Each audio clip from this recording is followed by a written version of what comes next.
اگر آپ چاہتے ہیں کہ آپ کی لائف میں سے ٹینشنیں ختم ہو جائیں نا تو توبہ کو پکڑ لیں.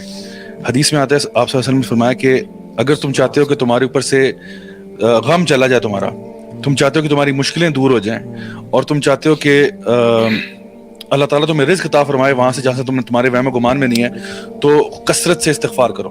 یعنی 3 چیزیں ہیں, تمہارا غم چلا جائے, تمہاری مشکلیں دور ہو جائیں, یعنی غم بھی چلا جائے, آپ کو جو ڈپریشن ہے وہ چلی جائے, آپ چاہتے ہو کہ آپ کی جو مشکل ہے وہ بھی ہٹ جائے, اور آپ کے رزق میں اضافہ ہو جائے, تو استغفار کثرت سے کیا کرو. اور یہی چیز نوح علیہ السلام نے بھی اپنی قوم سے کہی تھی نا, فَقُلْتُ اسْتَغْفِرُوا رَبَّكُمْ إِنَّهُ كَانَ غَفَّارًا يُرْسِلِ السَّمَاءَ عَلَيْكُمْ مِدْرَارًا وَيُمْدِدْكُمْ بِأَمْوَالٍ وَبَنِينَ وَيَجْعَلْ لَكُمْ جَنَّاتٍ وَيَجْعَلْ لَكُمْ أَنْهَارًا. ایک استغفار کرنے سے آپ کو کہا جا رہا ہے, ایک تو یہ کہ استغفار کرو, اللہ تعالیٰ بہت معاف کرنے والا ہے, معاف بھی کرے گا, آسمان سے رحمت کی بارش برسا دے گا, اللہ تعالیٰ تمہیں مال میں اضافہ دے گا, اولاد میں اضافہ دے گا, تمہیں باغات عطا فرمائے گا, بیچ میں نہریں جاری کر دے گا, یعنی تمہیں خوشحالی عطا فرما دے گا. آج کے لیے میں کہہ سکتا ہوں کہ جس طرح تمہاری بزنس میں فائدہ ہوگا, تمہارے جاب میں فائدہ ہوگا, فائنینشلی تم سٹیبل ہو جاؤ گے, نیک و صالح اولاد عطا فرما دے گا, انوائرمنٹل فرینڈلینس ہو جائے گی, کیونکہ بارش, رحمت کی بارش برس رہی ہے, انوائرمنٹ اچھی ہو جائے گی, تو اور تمہیں کیا چاہیے, اتنا اچھی انوائرمنٹ, تو وہ کیوں ہوگا, صرف استغفار سے. اور میں بتاؤں پوری کی پوری قومیں جو ہے نا وہ استغفار سے بچ جاتی ہیں, اور پوری کی پوری قومیں استغفار نہ کرنے کی وجہ سے جو ہے نا عذاب میں ملوث ہوتی ہیں. سو استغفار جو ہے نا وہ تو سبحان اللہ, اس پہ امام حسن بصری کے پاس بھی ایک شخص آیا تھا نا, کچھ لوگ ڈفرینٹ آیا اور کہا کہ میری اولاد نہیں ہو رہی. ایک شخص آیا میری اولاد نہیں ہو رہی, نے کہا توبہ استغفار کرو. چلا گیا, اسٹوڈنٹس بیٹھے ہوئے ہیں, ایک اور شخص آیا اور کہا کہ ہمارے علاقے میں قحط ہے, توبہ استغفار کرو. ایک اور شخص آیا کہ انہوں نے کہا کہ پانی کی کمی ہے, پانی نیچے چلا جاتا ہے زمین میں, مختلف اپنے ایشوز لے کے آیا, رزق کا ایشو لے کے آیا کہ رزق کم ہے, توبہ استغفار. ان کے اسٹوڈنٹس بیٹھے ہوتے ہیں نا ساتھ, انہوں نے کہا کہ پرابلمز مختلف تھیں, دی آپ نے سب کو, ایک سولوشن ہے. یعنی امیجن ایک ڈاکٹر کے پاس اگر ہم خاموشی سے بیٹھے ہوئے ہیں, ایک بندہ کینسر لے کے آیا, ایک ہیڈ ایک لے کے آیا, ایک ڈائجیشن پرابلم کے سب ہو گیا, پیناڈول. اٹ واز ویگ. انہوں نے کہا کہ یہ کیا آکورڈ سی, انہوں نے کہا کہ تم نے سورہ نور نہیں پڑھی, اور یہی آیات تلاوت کی. اور یہ جو ہے نا کہ ایک حدیث میں آتا ہے کہ توبہ, یعنی توبہ ایک وادی کا نام ہے جنت میں, اور گلیڈ ٹائڈنگس کو بھی کہتے ہیں توبہ. لیمن وجد فی صحیفتہ استغفارا کثیرا, جس نے قیامت کے دن اپنے سکرولز کھولے اور اسے کثرت سے استغفار مل گیا, اس کے لیے خوشخبری ہے.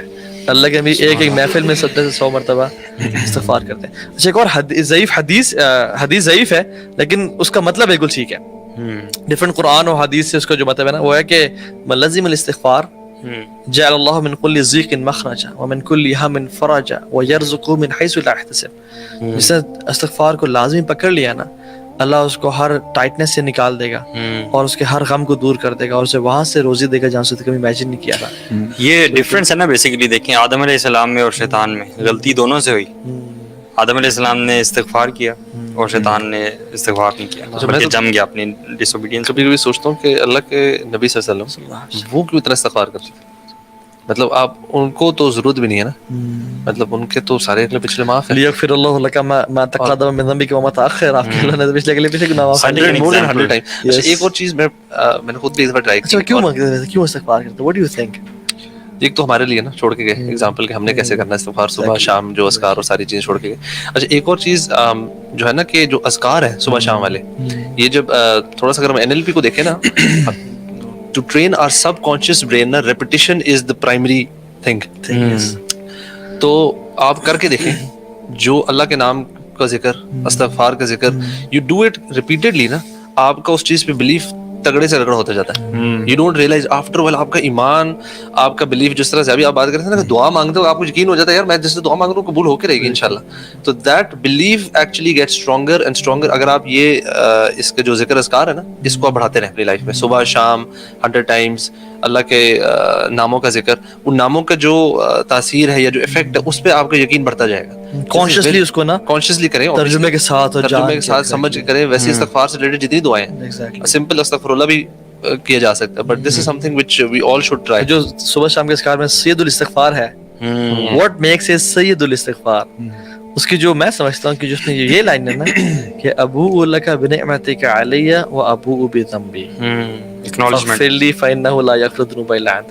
یعنی اللہ میں جانتا ہوں, میں اقرار کرتا ہوں اس بات کا کہ تو نے مجھ پہ بہت زیادہ نعمتیں کی ہوئی ہیں, میں تیرے طرف سے احسانات اور نعمتوں کے برڈن میں ہوں. وابوء بذنبی, اور میں اس چیز کو بھی ایکنالج کرتا ہوں کہ میں بہت گناہگار ہوں, فغفر لی مغفرۃ من عندک, یعنی مجھے آپ معاف کر دیجئے. سو یہ جو ہے نا, دس از ایکنالجمنٹ از ویری امپورٹنٹ. یار استغفار کا بڑا ڈائریکٹ کنیکشن جو ہے نا وہ دعا سے بھی ہے. اچھا میں یہاں پہ ایک چیز ایڈ کروں, لیمبورگینی کی دعا کرنی چاہیے, ٹھیک ہے, اس کی میں دلیل دیتا ہوں, ٹھیک ہے. آپ کی اسٹوری سنائیے. اصل میں نا ایک تو آپ کی حدیث آپ نے فرمایا کہ اللہ تعالیٰ سے مانگو چاہے جوتے کا تسمہ بھی مانگو, ٹھیک ہے.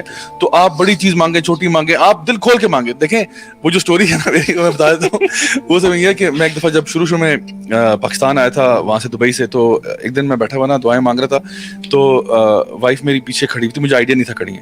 تو میں کہتا یا اللہ مجھے نا کیڈلاک ایسکیلیٹ عطا فرما, کیونکہ میں نا اصل میں جب وہاں پہ نا مطلب میں یہ گاڑی لیتے رہتے میں ادھر آ گیا. مطلب بیسکلی میں نے لینی تھی بی ایم ڈبلیو کے بعد میرا نیکسٹ جو موو ہو رہا تھا وہ جو ہے نا کیڈلاک ایسکیلیٹ کی طرف تھا. تو میں نے وہ چھوڑ چھاڑ کے نا سارا کچھ, میں پاکستان آ گیا, یہاں پہ اب اپنا کام شروع ہو گیا. تو میں اللہ تعالیٰ سے دعا کرتا کہ اللہ مجھے نا بلیک کیڈلاک ایسکیلیٹ عطا فرما, یا اللہ 20 انچ rims عطا فرما, ہاں پورا انٹیریئر جو لیدر انٹیریئر عطا فرما, ڈولبی ڈیجیٹل سراؤنڈ ساؤنڈ عطا فرما. تو میری بھائی بڑے پریشان ہے, یہ مطلب اس کو کس قسم کی دعائیں مانگ رہے ہیں نا. تو مولوی پاگل ہو گیا, دماغ جو ہے کھسک گیا اس کا, کہ ابھی کل تک کہہ رہا تھا تقویٰ عطا فرما, مجھے اخلاص عطا فرما, یہ کیا دعائیں شروع کر دی ہیں کیڈلاک ایسکیلیٹ. تو کچھ دیر کے بعد میں نے پیچھے دیکھا تو دیکھا کہ وہ وہاں کھڑی ہے. تو میں کہا رک جائے, بیٹھ جائے, میں سمجھاتا ہوں, لیٹ می ایکسپلین پلیز. تو میں نے سمجھایا کہ دیکھیں اللہ کے نبی صلی اللہ علیہ وسلم نے یہ بات ارشاد فرمائی کہ دعا کبھی ضائع نہیں ہوتی. یا تو آپ کو وہ چیز جو ہے وہ آپ کو آخرت میں آپ کے لیے بچا لی جائے گی, بڑی اچھی بات ہے, اور اگر جب آخرت میں ملے گی تو اس سے بہت بہتر ملے گی جو آپ نے سوچا تھا. بلکہ ایک انسان سوچے گا جب وہ دیکھے گا کہ اس کے بدلے میں کیا مل رہا ہے, وہ کہے گا کاش میری کوئی دعا ہی قبول نہ ہوتی, ساری میری آخرت کے لیے بچا لی جاتی. دوسرا تو پہلی بات ہے یہ, تو اگر میری دعا قبول نہ ہو اور مجھے آخرت میں مل جائے تو مجھے اس سے کیا اور اچھی کیا چیز ہو سکتی ہے. نمبر 2 یہ ہے کہ وہ دعا تو قبول نہیں ہوتی, لیکن اس کی وجہ سے یا اس سے ریلیٹڈ کوئی آفت جو ہے نا وہ ٹل جاتی ہے. جس طرح آپ نے کہا نا کہ آپ کو کیا پتا تھا کہ آپ کی ٹانگیں ٹوٹ جاتی, اللہ نے نہیں دی کیونکہ پتا تھا کہ اس سے کوئی پرابلم ہوتا یا یہ آپ کے لیے ڈسٹرکشن کا باعث بنتی, ٹھیک ہے. آپ اس کو اچھا سمجھتے تھے لیکن وہ اچھی نہ ہوتی, ٹھیک ہے نا. اور یہ ہوتا ہے, اکثر ہوتا ہے کہ آپ نے کوئی چیز لے آتے ہیں اپنے شوق میں, آپ کہتے ہیں یار یہ غلطی ہوئی ہے یار بہت بڑی, مجھے نہیں کرنا چاہیے تھا. تو آپ دعا کر رہے ہیں لیکن دعا قبول نہیں ہوئی, لیکن اس کی وجہ سے آنے والی کو بہت بڑی مصیبت جو ہے وہ ٹل گئی آپ سے. اور پھر تیسری چیز یہ کہ اللہ تعالیٰ عطا فرما دیتا ہے. تو میں نے بیگم سے کہا کہ بھائی اگر اللہ تعالیٰ نے عطا فرما دی تو پھر دیکھ you have a very cool مولوی رائڈنگ ان سٹائل. تو اس لیے اللہ تعالیٰ سے کہا یا اللہ مجھے ہیلی کاپٹر عطا فرما, یا اللہ مجھے پرائیوٹ جیٹ, ایم بگ, ہاں جو دینے والا نا اس کو دیکھے نا, اللہ تعالیٰ کے لیے ہیلی کاپٹر کیا, اللہ کے لیے کچھ بھی نہیں ہے. آپ کے لیے مطلب اسپیشل قسم کا ہیلی کاپٹر. یار میں آپ کو نرسری کی ایک مثال دیتا ہوں. نرسری میں نا مجھے اپنے واقعات بڑے ویوڈلی یاد ہے, ٹھیک ہے, تو سرپرائز نہیں ہونا, ٹھیک ہے. نرسری میں نا یہ میرا سر شر پھٹا ہوا نا کہ نرسری میں ہی پھٹا, ٹھیک ہے. تو میری تیز ہو گئی, تو اسی سے میرا لگتا ہے کہ میرا دماغ سیٹ ہوا. تو وہ نا میری کلاس میں ایک لڑکا تھا جس کا نا پینسل ٹوٹ گئی اس کی, تو آئی تھنک اس کا نام سلیمان تھا, جہاں تک مجھے یاد پڑا. دیکھ رہا ہو کہ یہ تو وہی ہے سلمان کیمرے کا ہاتھ دلا تو اس کی نا پینسل ٹوٹ گئی.